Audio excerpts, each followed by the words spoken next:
para intentar explicarle a una mujer algo que piensa que ella no entiende.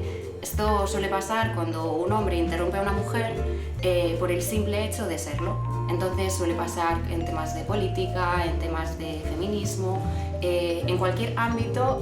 Siempre es como que la mujer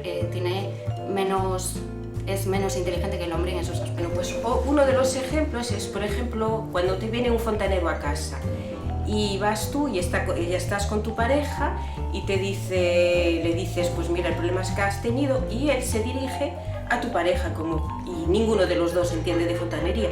¿Y por qué no se dirige a mí? Si fui yo que lo he llamado, si el problema lo tengo yo, pues se lo dice a él. Otro ejemplo, pues en el fútbol. A mí me gusta mucho el fútbol, voy a Riazor y cuando se habla de fútbol, pues todos hablan entre ellos y a lo mejor me miran a mí y me preguntan, bueno, ¿tú sabes lo que es un fuera de juego? Pues yo en cuanto a mansplaining voy a hablar profesionalmente.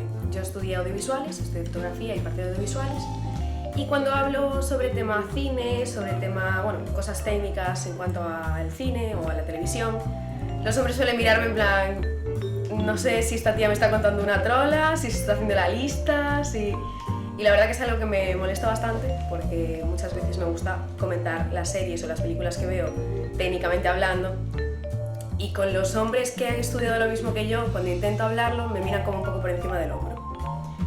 Es como que no se creen mucho que haya estudiado algo relacionado con lo que estudiaron ellos, o que solamente porque haya estudiado un ciclo de fotografía y no la carrera de audiovisuales entiendo menos que ellos.